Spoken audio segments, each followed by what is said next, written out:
Well, welcome. Tonight we're going to meet a very special person. One of the people that not only has an opinion, but is willing to get in there and try and make it work. Try and show people that it's not just what I think, it's not just what I say, but it's what I do. And she's had a lot of experience doing, but let me not presuppose the jury here. Why don't we start with an introduction? Sure. I'm Kim Driscoll. I'm the mayor in Salem, and I'm a candidate for lieutenant governor. Really grateful to be on the show. Now, Kim, I always start the show, surprise question. Okay. I'm from Milford. Why should I vote for you? Well, I really am excited about the opportunity to serve as lieutenant governor. I feel like the local government branch of government is the one that we rely on the most. I've been the mayor in Salem for the last 16 years, and what I've seen is, those of us who are in local government really helping to do all the tasks that we rely on a regular basis, educating our kids, keeping our neighborhood safe, investing in those places that matter, and trying to bring economic prosperity to our communities. I'm running for lieutenant governor because I think this experience on the ground, what I call the get stuff done branch of government, really matters. But to be a strong community, you really need to have a strong partnership with the state. I worked in Salem as mayor. I worked for the city of Chelsea as they came out of receivership. I understand the challenges that are happening on the ground. I chaired the school committee. I know how tough it is sometimes to find enough resources to meet the needs. And I also know sometimes we need the state to get out of the way. There's a lot of innovation happening at the local level. I want to make sure, as the person who's responsible for my hometown, that all of our hometowns have an opportunity to thrive. And as lieutenant governor, you can work closely with the governor to both influence the agenda and implement it in a way that impacts the quality of life in the communities where people live. And that's the work I love. It's the most important work I think that we do in government, and I really want to be a strong partner to our cities and towns. Now, I got to ask you, did you ever think of taking an easy job? I mean, Chelsea out of receivership, Salem when it needed to be rebuilt. Wasn't there an easier way for you?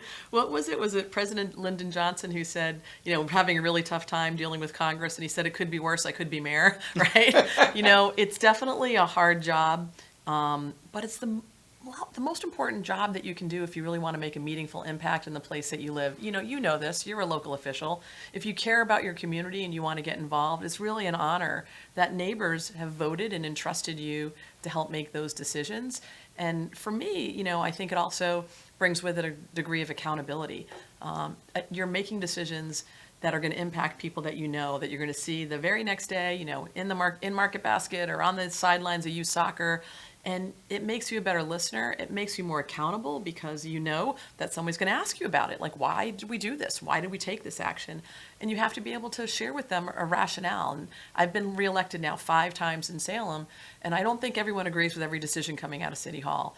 But I think they trust that we have the best interest of our community at heart.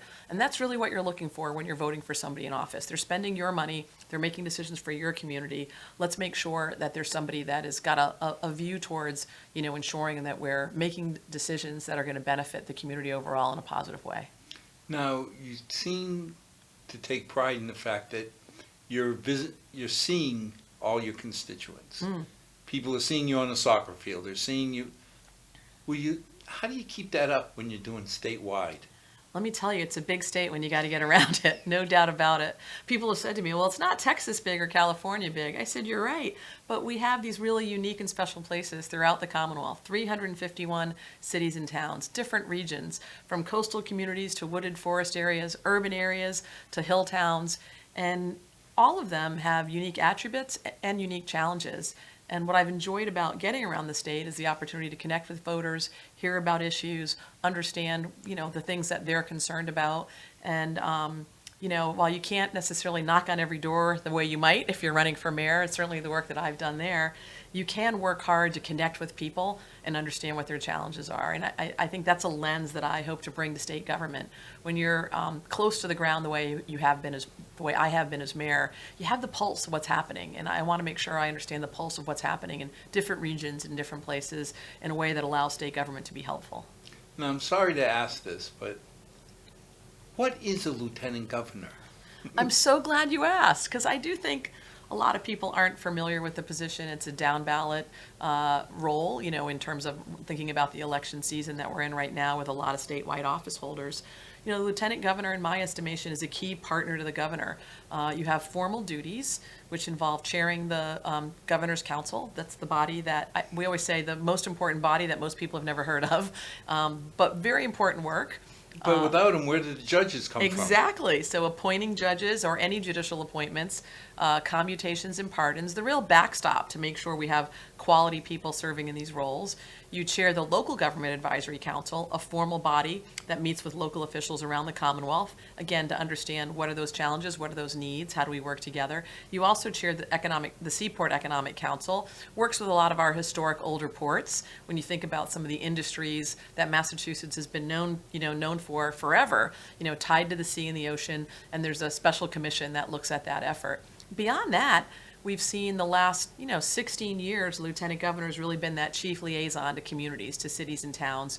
Currently, our Lieutenant Governor, Karen Polito, her predecessor, Tim Murray, who was the mayor in Worcester, both really leaned into the work of ensuring that local officials had a key contact, had a liaison. And I think beyond that, you also are a key partner to the governor. Any organization, whether you're a city, a state government, a private institution, you rely on a team of people, to influence the work, to implement the agenda, to really lead the effort and to help, move forward with an agenda. So I think this lieutenant governor role can be a strong confidant to the governor, a key asset to the team and the work ahead. And that's certainly what I hope to do, along with those formal jobs that you mentioned. Should people be worried that we've had 2 straight lieutenant governors with ties outside of 128? Mm-hmm. And one of the things people in Metro West and beyond get worried about is that we get forgotten, except for tolls. They were remembered. Yeah. How would you answer that?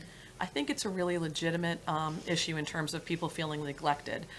We know some of the work that's been done. The data shows, a lot of our hill towns with decreasing school populations, and Chapter 90 formulas, Chapter 70 for school aid, Chapter 90 formula for roads and repaving. Like, those formulas don't work in communities that, by and large, are outside of 495. How we think about gateway cities. Salem is a gateway city. So is Pittsfield. So is Worcester. So is Springfield. Like, there are more gateway cities outside of 495. How are we working to support those places? Holyoke. These are places that were regional economic hubs that used to do amazing work. Lynn was the shoe capital. Holyoke did a lot of paperwork. They have beautiful bones that are left with incredible buildings, and at one time brought economic wealth and prominence to those communities. But through industrialization, they've fallen on hard times. How do we support and embrace that work? I understand the feeling of neglect, and I think as someone who's been a champion of cities and communities at the local level, that I can be a really strong partner. I don't just care about my hometown, I care about all hometowns. And in my estimation, I have really the best experience and the skill to work outside of that 495 belt to make sure not only that our communities don't feel forgotten, but they have a true strategic ally, ensuring that we're thinking about the quality of life and the economic prosperity there. And that's what I want to be held accountable for as Lieutenant Governor. How are we really leaning into the work? Frankly, Boston, Cambridge, they don't need as much help. They're doing quite well. The communities outside of the greater Boston region, those are the places we need to put our thumb on the scale for, better understand how we can be a strong partner. And it may not look the same in all places. There are unique challenges in other regions and, frankly, unique needs. And we need to be accountable to that, I think, as state officials, if we're serious about economic prosperity throughout the Commonwealth, not just in one region. Well, I'm pleased to hear you talk about cities outside of 128. Yeah. I mean, we did have a candidate years ago come on who mentioned initiatives all the way out in western Massachusetts and Worcester. That was the reaction. Most of us think of that as central Mass. Yeah, I was going to say, that was right? the reaction from friends of mine in Springfield and Yeah, all, where they sure. said, we don't really consider Worcester western Mass. I've got a ton of support out in Western Mass as well, and I think that's indicative of the fact that people know the type of experience I have and the commitment to communities.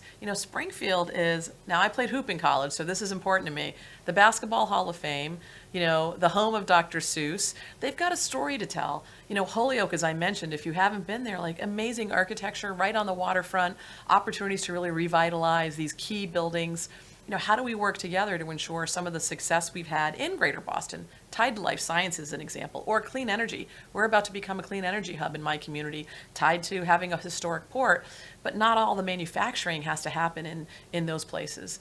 And there are opportunities, I think, for us to celebrate ecotourism and make sure these stories and economic prosperity is happening more than just in places that are closer to Boston. The South Coast feels the same way. New Bedford, Fall River, again, another region that in some ways is closer to Rhode Island and Providence than they are to Boston. How do we make those connections, whether it's through rail, but also, you need your own economic prosperity in that region, and I think there's opportunities to do that. So where did you go to school? I'm actually a Navy brat. I'm not a native of Salem. I was born in Hawaii, and we lived all over. I came to Massachusetts. My dad grew up in Lynn, and my mom is a native of Trinidad. So I came to Salem to go to college. I went to Salem State. I'm a proud Viking, and fell in love with the community, fell in love with my husband, and have been living in Salem ever since.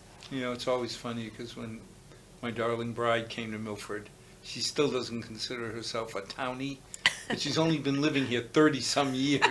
Well, in some communities, it's got to be your mother's mother, right, that was born there. We have a joke that to be a true Milfordian, you have to be third generation Milford and live within 2 miles of your mother. So do you qualify in that case? I do. All right. I cheated. My sainted mother lived with us for 30 years. Oh, lovely. So we were really tied. Yeah. No, I got lucky. I married a saint, and when my dad passed away, I was an only child. Mom living in Milford by herself wouldn't have survived. Wonderful. She would have withered. And my darling bride came home and said, you got to move your mother in. What a blessing. What a blessing for her and for you. And for us. Yep. Now, we understand what a lieutenant governor is. Yep. How do you get the job? It takes a lot of hard work, I think, in getting around the state and talking with folks. But you do get elected separately. In a lot of states, the lieutenant governor and the governor team up and run early on as a pair. And frankly, here they've done that typically on the Republican side of the House, like you think Weld Salucci, Baker Polito. On the Democratic side, you typically run independently, right? So there's a governor's race and there's a lieutenant governor's race. And then after the primary, it's a shotgun marriage. And now it's a coordinated campaign as we head through November. So you're not going to get a split party. Not in Massachusetts. Because Nope. some states, you could end up with Republican and Democrat separately. That's when the shotgun marriage is really real. Yeah.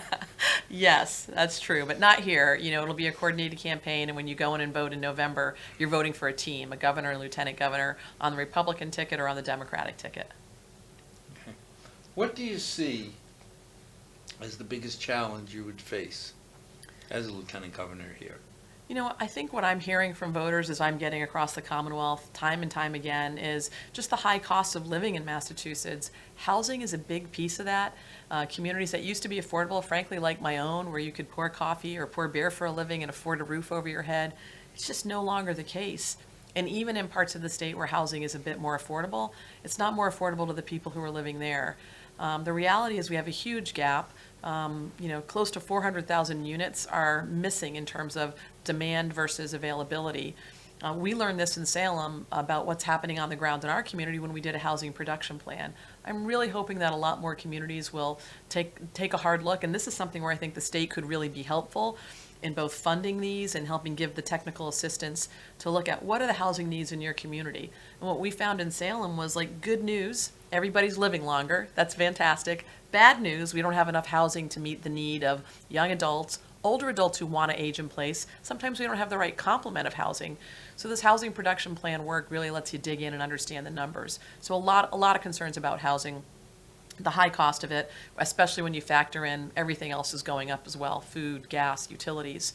I think the other thing that we hear a tremendous amount about is schools and education, both at the early ed level. Child care workers were hit hard during the pandemic. Folks who want to get back to work can't always find affordable child care, high quality child care. We need to do more in that space. And on, I would say, the other end, as someone who's a public higher ed grad, you could actually work all summer when I went to Salem State and make enough money if you hustled, right? I worked basketball camps, I painted houses, I was a very bad waitress, and I still made enough to be able to pay for tuition and fees. You can't do that anymore. Coming out of this pandemic, the high school and middle school students that are now back in school, trying to get back into whatever that normalcy was that we had before, like we're not really there yet. A lot of challenges with students feeling like these models aren't working for them, concern about anxiety and loneliness. And I chair the school committee, and I know that's an issue that across the Commonwealth, we're hearing about young adults who are hurting, who the system isn't working for. And how do we really step up to support them from sort of the trauma left over, frankly, from dealing with COVID and the disruptions. And, peers need to learn from other peers, and we didn't have that happening. So we've got work to do, no doubt about it. You chair the school committee? When you are mayor, in many communities, but certainly in mine, you also chair the school committee. It's a bonus part of the job. That would be interesting. It's a lot of time and a lot of effort, but when you think about the services that local government provides, like there's no doubt in my mind that education is the most important work we do at the local level. And so it's one of the reasons I think that mayors are either on or chair their school committee, because it's a big part of the budget, it's a big part of the work, it's, preparing the next generation of leaders. Well, I've always said the school committee to me is the most important vote, because we have a select board. We don't have a mayor. Sure. So you're voting for one select person each year. But they don't have the time with our kids. I mean, well, the minute you get to high school, you're fighting for an hour or two, maybe, a day with your child. Right. It's hard if they're active and engaged, which you want. And you want them to. Right. But the school committee controls 6 to 8 hours a day of your child's life. Yep.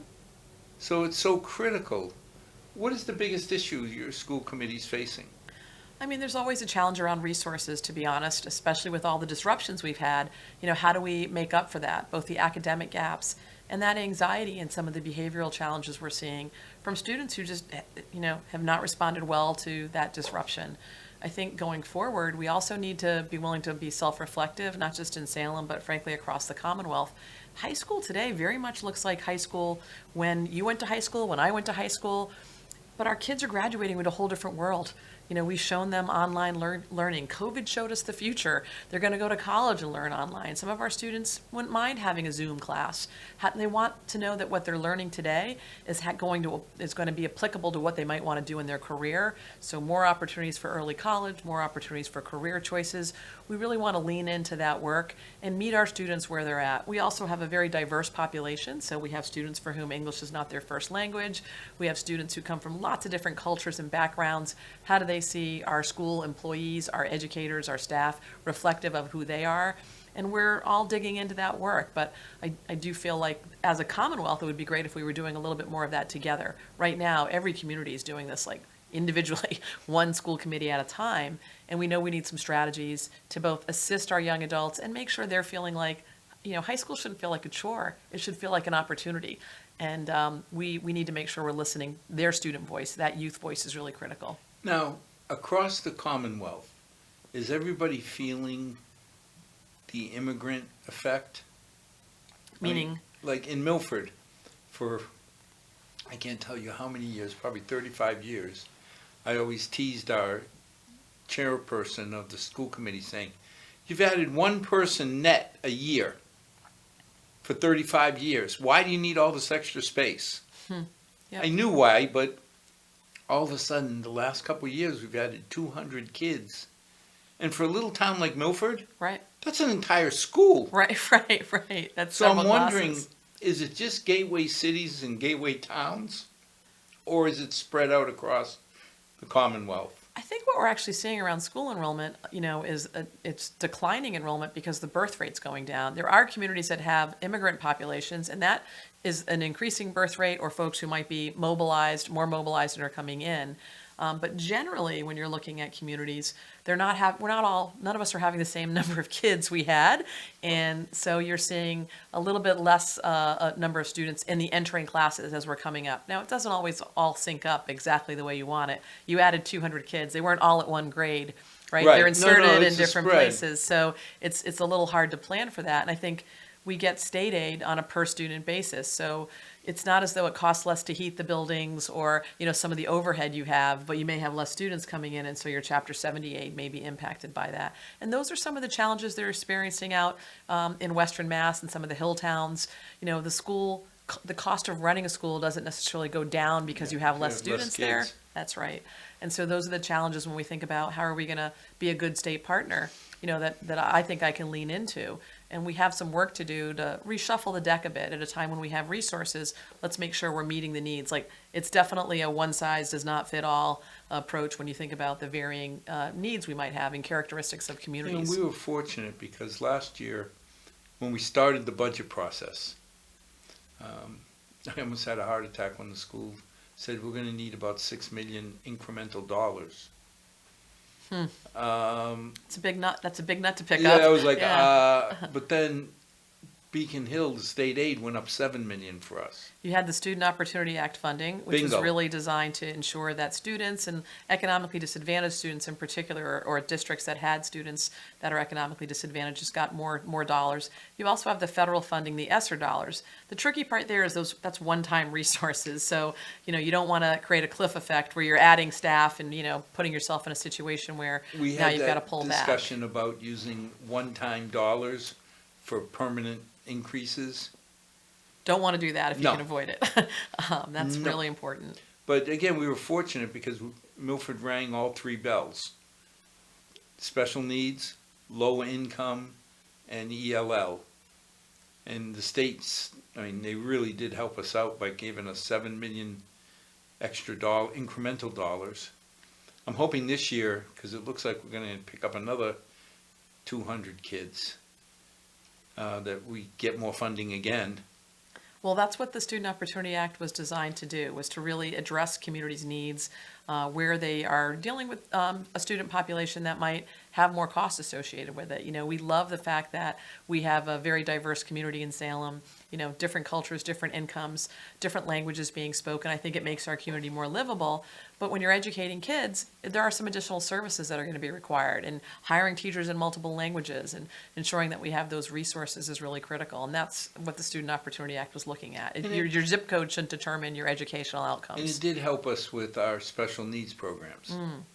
The one thing I'm really proud of is our town meeting has never shortchanged the kids in Milford. Yeah, that's really important. Like, education's a community mission. Like, I really believe that it's not just up to the school committee or the school superintendent or the mayor or teachers. It's all of our jobs to make sure that we have a really, an opportunity for our students to walk into a building where they can thrive every single day. And that takes resources, so you've got to be committed to it. And it's usually the largest part of every city's and town's budget, Oh, it's for 60-odd% of our budget. Yep, not surprised. Now, we've been fortunate because years ago, many, many years ago, when the budgets got slashed a couple decades ago, towns around us, you were reading how their union is voted to delay their raises. And you're sitting on the FinCom saying, I can't pay that today. How am I going to pay double? Yeah, it doesn't get any easier the second or third year, right? But our school union actually came to us and said, we're willing to give up our raise this year if you keep all that money in the school system. Okay, yeah, Now, as a FinCom, we can't guarantee anything. okay. We are the most influential, powerless people in town government. We get one vote out of 200. But you influence others, right? You we influence do. others. And I was so proud because you never think a union would come and offer to give up benefits. But they did. I think a lot of our communities, particularly smaller places where you know each other, we're not anonymous souls, right? You have educators who live in this community or nearby, and they know what it can mean, if you're going to be cutting things. And to be able to come together, though, that's pretty special, to recognize that we want to do what's in the best interest of our students, both short-term and long-term. And that type of sacrifice, that folks are willing to make is what makes the community pretty special. So kudos. Well, it made it a lot easier 2-3 years later when the budgets were fuller. Yep. To go back. And we didn't forget that Make it right. Yeah, when make it times right. were hard, they took 0. So it took us 2-3 years later to make it up to the teachers. Yep. But that's a community. Yeah, and we've had similar relationships as well. When things got really tough and close to the bone during those recession in the 2007 and 2008, people were willing to work with us. Health insurance costs were up double digits.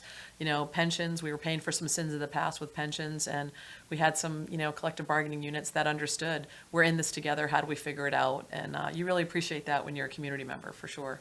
So now, what can the Commonwealth do in regards to making it easier on people immigrating to our towns and cities? Some of the work that we've done locally is taking on what we call welcoming city designation, and really talking about the value of what immigrants mean in our community and ensuring that we're providing access. And there's a place for the state to help out, both with with revenues, resources to help, and also with technical assistance, making sure we're thinking about how we're communicating. Multilingual languages for important information, I think, is key. Ensuring that we're talking about the opportunity for immigrants in our community, many of whom are skilled and/or are active entrepreneurs. How do we think about celebrating that work both locally and highlighting it? And then lastly, right now, where there's so much hate speech, really, I was at an event in Boston about stopping Asian hate that started during the pandemic. We know that we've had, white supremacist groups marching in several of our communities, just standing up in solidarity and making sure people realize, we're a country of immigrants. We're a Commonwealth that's benefited from immigrant labor, immigrant workforce. I'm the daughter of a naturalized immigrant, and making sure we're celebrating the fact that everybody who's here came from, just about everybody, except for our indigenous population, came from someplace else. And how do we show those strengths within our communities and our value, the value, of immigrants within our Commonwealth? And highlighting that effort is really going to be critical. Well, I'm the son of two immigrants that were naturalized. There you go. And you sit there and say, I have a soft spot for people who came to Massachusetts to better their family. I mean, I'm uncomfortable when I don't see my daughters for days, but one lives so far away in Boston. It's not that far. It feels that far. I only get to see her every other weekend. But my oldest lives a mile and a half away, so we get to see her. But you sit there and say, my grandfather came to the Commonwealth in '39, and he got to see his 3 daughters and his wife once a year. Oh, yeah, hard. Until my mother and then her sisters moved. What a sacrifice. But he was one of those people that came, put his head down, and worked. Yep. I have no issues at all. Now, people who come here and break our laws, Sure. I guess I have limited sympathy. Well, I mean, we don't want anyone breaking our laws, right? Right. Whether they're an immigrant or not. But I do think we have an opportunity as a Commonwealth to really recognize the value of our immigrant neighbors and immigrant family members who are in all of our communities, and really make sure that we're standing up to protect their interests and their rights. Well, especially Massachusetts, we're the biggest thieves of good people. You think about how many foreign kids come to our school system, Sure. and we get to keep like 25% of them. Yeah. I mean, I wish we had a federal government that would figure out immigration reform in a way that made sense, because I think, unfortunately, until that happens, we still have a lot of struggles that end up at the local level. But overall, like, we are a community in Salem, and my community, that is welcoming and inclusive and really values the role that immigrants have played in the growth of our communities, but in the role that immigrants have played in the growth of our community right now. Well, and again, you turn around and you say, except for a small indigenous population, somewhere back, in Milford, it was the Italians, the Irish, then the Portuguese, then the Brazilians, then the Guatemalans, then the Ecuadorians. Sure. It's like an old movie. It just gets played again and again and again as these cultures assimilate. Yep. And we get to kind of take the best of all the worlds. Yep. I was in New Bedford last week for the feast, there with a large Portuguese community. I've been in Lowell, where you have an Asian community, and it's great to be able to see the amalgamation of these cultures, the opportunity for people who are looking out for their family members, but also assimilating into communities that have these rich and broad histories. So now we look at our economy in Massachusetts. we're doing pretty good. We are, actually. Why? I mean, historic resources have come in. I think the stock market, in our case, the stock market doing so well over the last 2 years has meant that we've received more in capital gains taxes. So we have historic resources. The pandemic, as difficult as it was for many, a lot of people were able to work from home, and were able to continue on their payroll in their positions. And while we had the downslide when things were closed down, I mean, obviously in 2020, for a number of months, businesses just shut down because of the pandemic, we rebounded and recovered really strong. Now, there's some uncertainties now. I think people are definitely worried about, both inflation, interest rates rising, supply chain challenges, but we have historic resources in this Commonwealth. There's a $5 billion, with a B, $5 billion surplus at the state level. That's significant. So as we head into what could be some choppy waters, the good news is we're going to have some resources, and the legislature's done a good job of squirreling away money in that rainy day fund so that we can sort of protect ourselves and hopefully inoculate ourselves from the worst of it. We believe in that here, with $30+ million squirreled away in Milford. Fantastic. That's great for the bond rating as well. So when you go to borrow Yes. money, right, you're saving some dough as well. But we try not to use certain words here, like the profanity, 2.5 override. Yeah. Which- Override's a 4-letter word. Yes. Or that debt exclusion thing. Yeah. Well, if you can plan for it and avoid it, obviously, that's fantastic. Having a tax base that supports the needs, being smart and professional about how you use those resources. When I took office in Salem, we were facing a multi-million-dollar deficit, nearly $4.2 million, tied to health insurance, not properly managing a self-insurance, fund. And there's nothing worse than not having the resources that you need to run government. And we're so grateful that 16 years later, we've made historic investments in parks and resources in schools and infrastructure. And, we win distinguished budget awards and, have a certified annual financial report that, again, is a GFOA standard. And that's by professionalizing local government and, conducting yourself in a way that allows you to do the things that really matter. Well, again, we've been very fortunate that our town meeting and the residents who elect them, we've done 2 straight schools without using profanity. We just No debt exclusion override, no regular override. Yeah, that's no. kudos. We Great had work. one official who said that they thought we should go for a 2.5 override. A few of us said that would be fun, and we said, "What do you mean fun?" I said, "Watching you get skewered in front of town meeting." Would be enjoyable. Comic relief is always good during a talk. But we did a $61 million elementary school. I won't say it was easy, Yep. but we made it without using profanity. I mean, it's fantastic if you can be in a position to, have the resources to make those capital investments, to also supply, the operational dollars that you need. And that sort of stewardship, is really important. And, I think Massachusetts has had good stewardship when it comes to marshaling the dollars that we need for investments. We've also had a lot of new revenue streams, cannabis revenue streams, the gaming revenue streams. Now we just approved sports betting.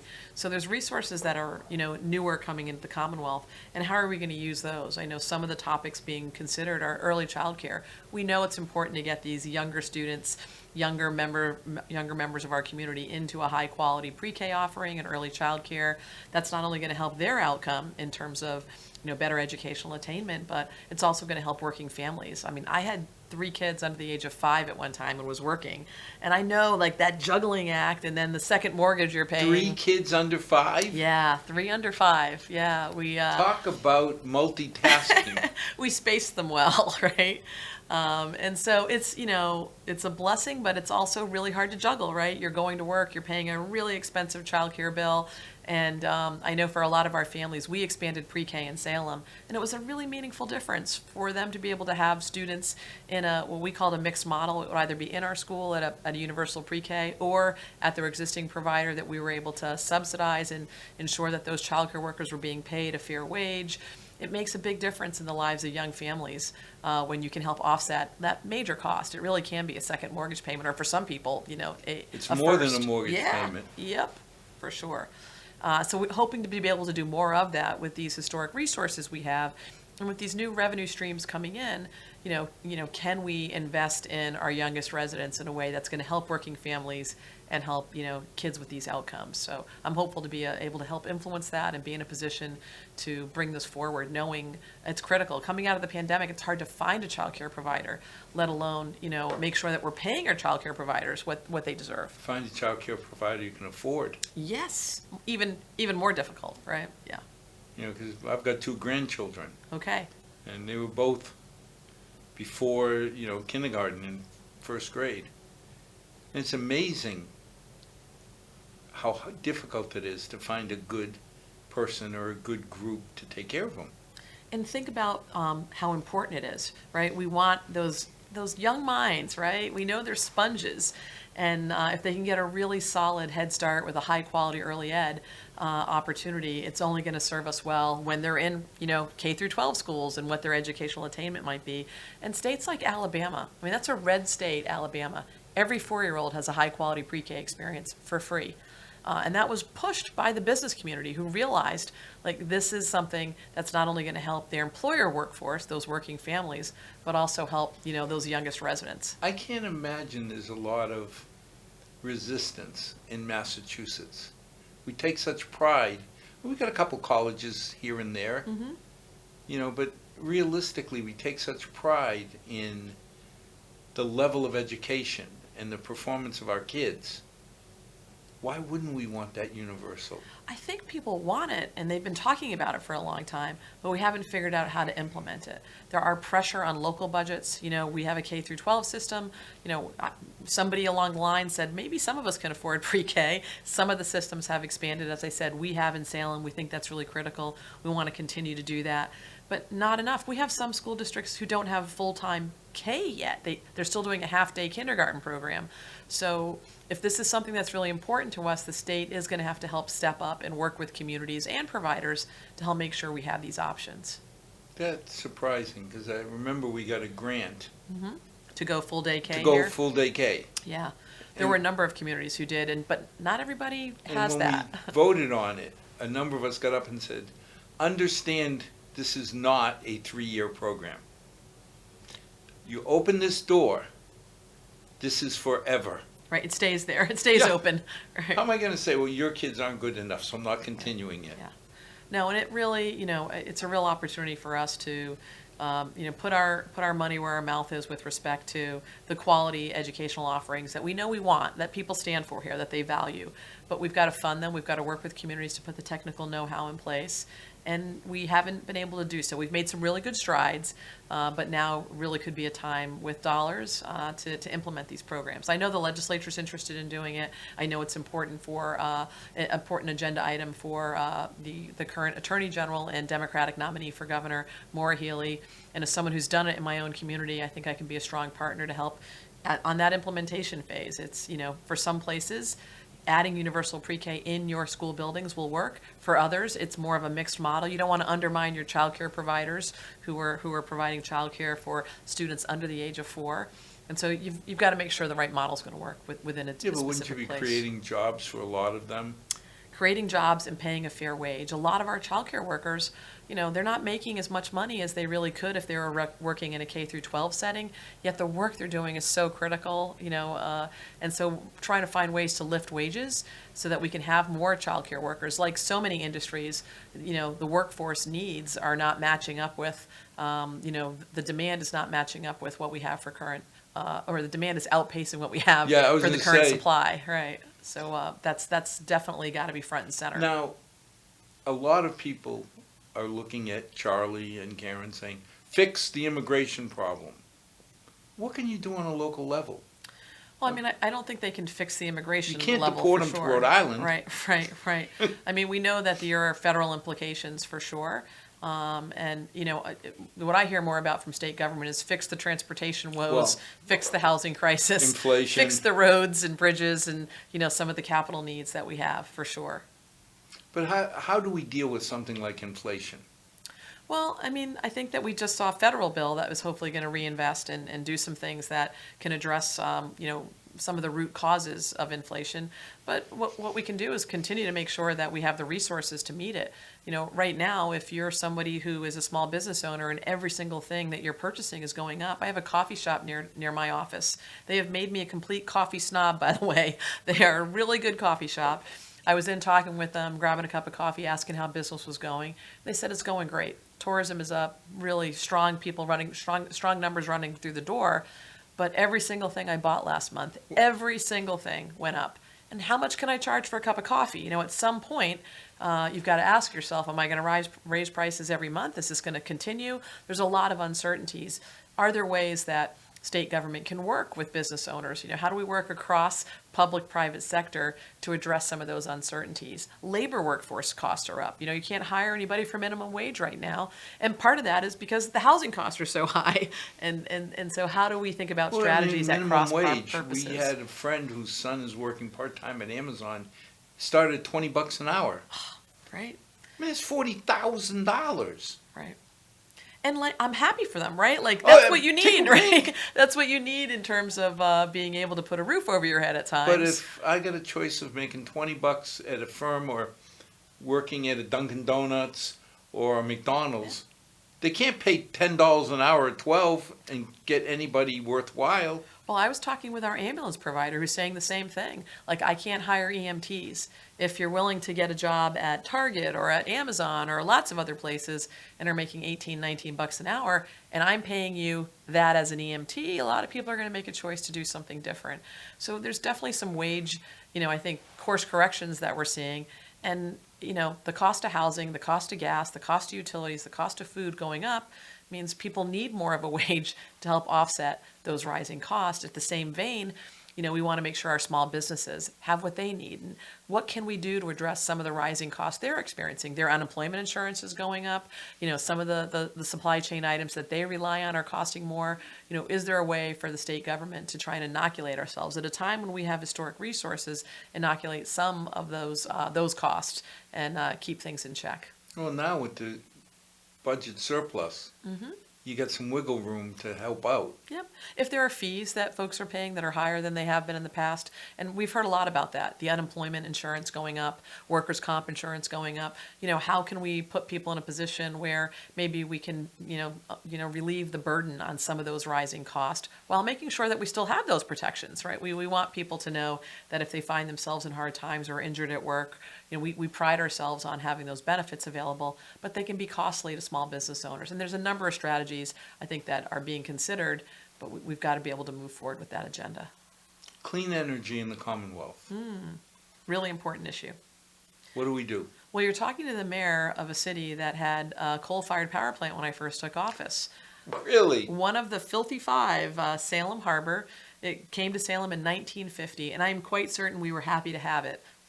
Tax base, sure, employment, jobs. But, heading into the 2005 timeline, it was really something that that folks were concerned about. The ability to address the emissions on an older power plant.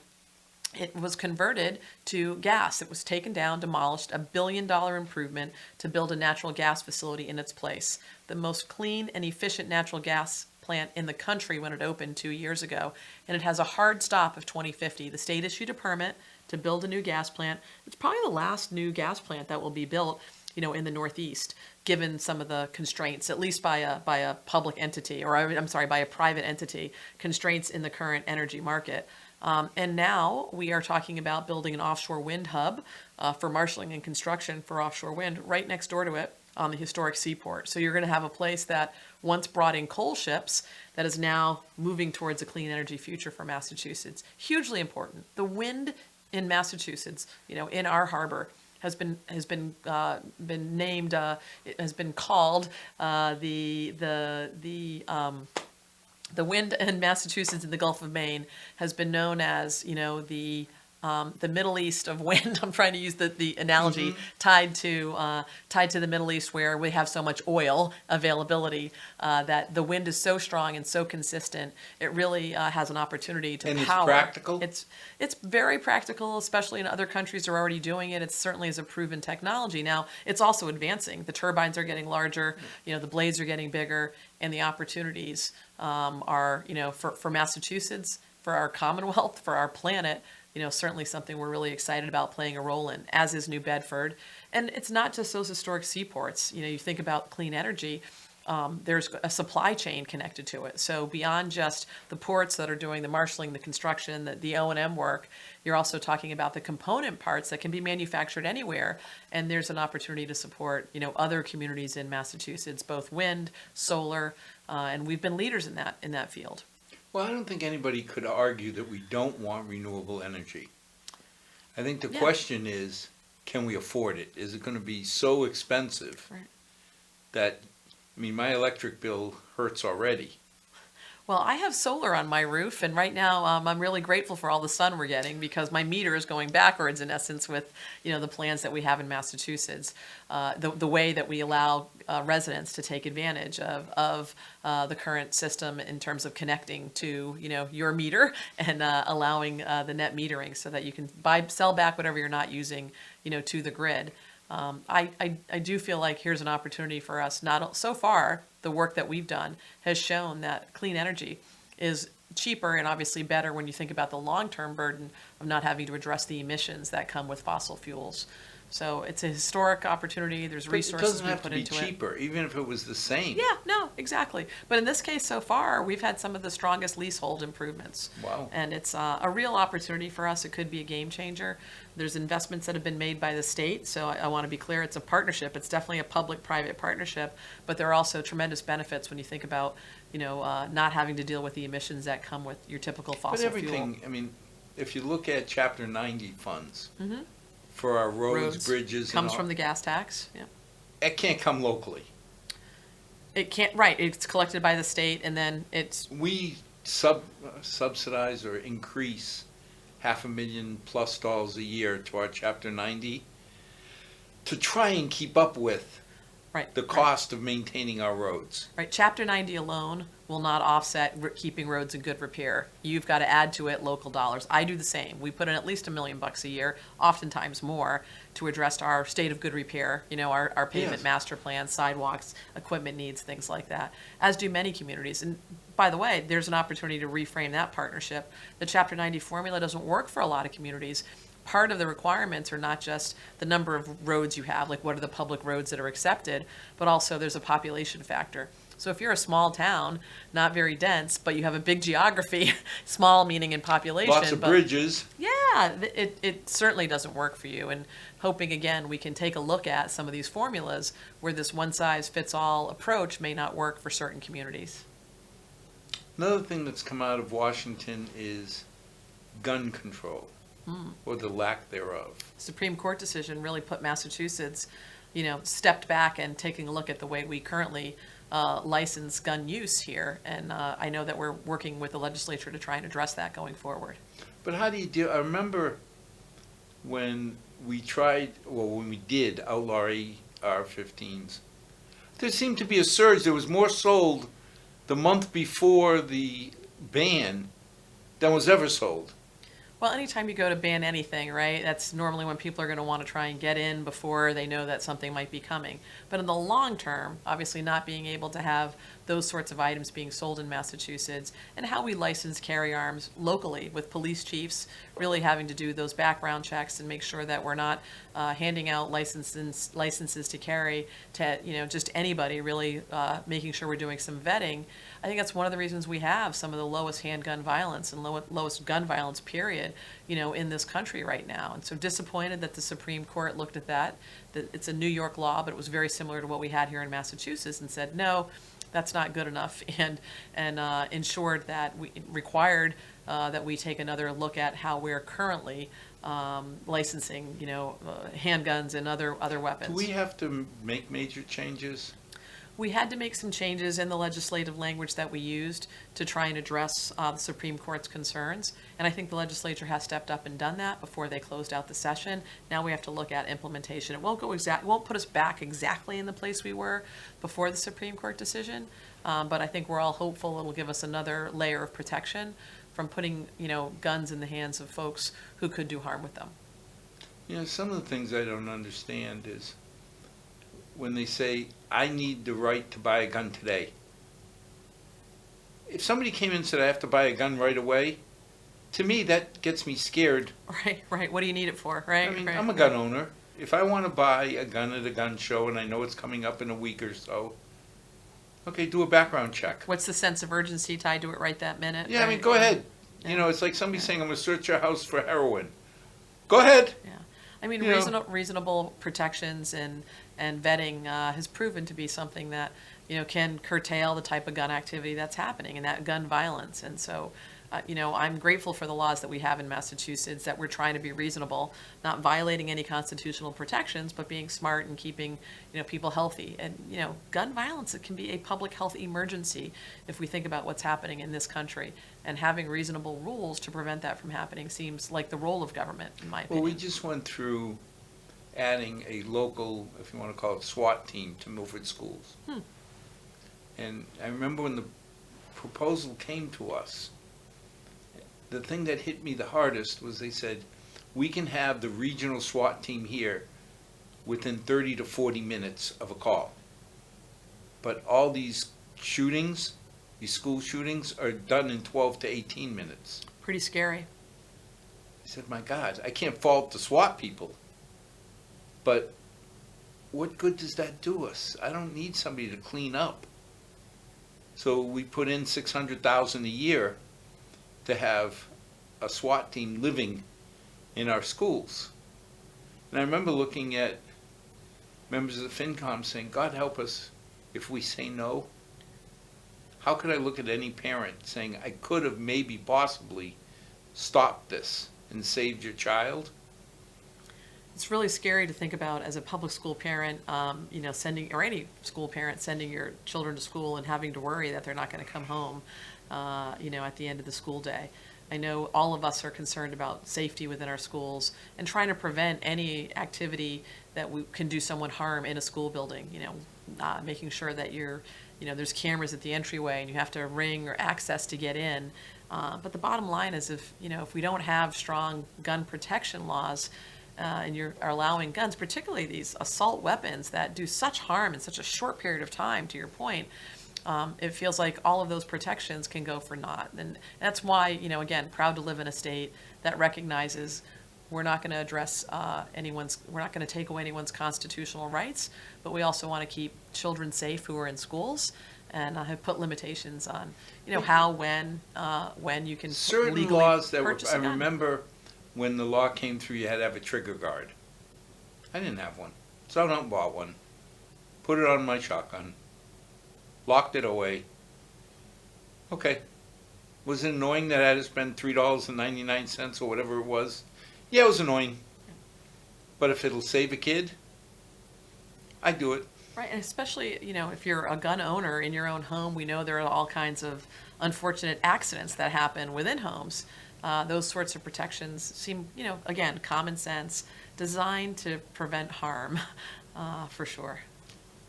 Hot topic, Roe v. Wade, effect in Massachusetts. This is another instance of grateful to live in a state where abortion rights will be protected, where accessible abortion rights are actually now being invested in even more so than they were before the Supreme Court decision. I'm the only candidate as LG that's been endorsed by Planned Parenthood, by other progressive abortion rights groups like Mass Women's Political Caucus.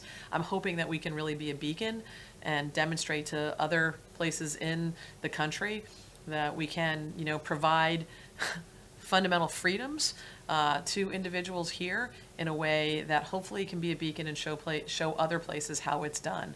Really concerned as a woman, as the mother of two young adult daughters, that we woke up after the Supreme Court decision and felt like somebody turned the clock back 50 years. So grateful that we have both a governor, a legislature, and folks who were in our state house who acted quickly and said, this is not okay. We're going to support our abortion rights providers. We're going to make sure this fundamental freedom exists, not only for people in Massachusetts, but for others who may be coming from other states, make sure they're protected, free from prosecution, and provided help and assistance to get here.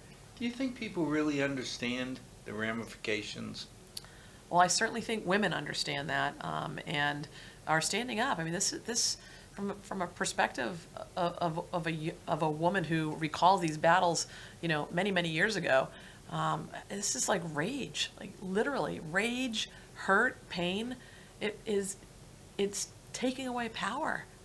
It's creating an imbalance of power. It's taking away not only choice, but telling a woman what to and when to have a child. Even things like IVF clinics. I know people who had eggs cryo-stored. Now in some states, that would be a crime to thaw them. I mean, within an hour of the Supreme Court decision, you had several states who were putting in place prohibitions. Already had them in place. They had the so-called trigger laws. Yep, setting them up and right away ready to take away what I consider to be a fundamental freedom. I'm glad and proud that we're not a state that would ever even consider such a thing, but also worried that we live in a country where, depending upon where you live, you may not have those same protections. Kim, I've got to ask the question. Okay. I'm from Milford. Why should I vote for you? Well, I hope people from Milford would vote for me because they want somebody in the executive office as lieutenant governor who brings a great deal of experience, who's been on the ground leading a community, understands the challenges, and wants to bring not only what I call the get stuff done branch of government perspective to the State House, but really wants to be a strategic ally and make sure all of our communities are thriving. That's my love language. I want to make sure not just that my hometown's doing well, but frankly yours is as well. So if you're from Milford, I'd appreciate your consideration in this lieutenant governor's race. We've been running around the state with 30 days to go now and feel really excited about this opportunity and grateful to be with you and sharing a little bit more about who I am and why I'm so excited about this opportunity. Well, thank you for coming out and letting us get to know you. Thank you. It's been a good discussion. And as always, I've always promised I'll never ask you to vote for a specific candidate. Not my place, not the place of this show. But I'll beg you to get out and vote. In April, we had 9% turnout. That's not something that Milford should be proud of. Get to know the candidates. Pick one, and please get out and vote. Because they're going to make the difference in how we raise our kids, what resources we have, and the approaches we take. So please, I can't say it enough, get out and vote. And as always, to our 6 loyal viewers, may God bless. May tomorrow be a better day than today, and I hope to see you at the polls when it comes to voting. Thank you again. Thanks.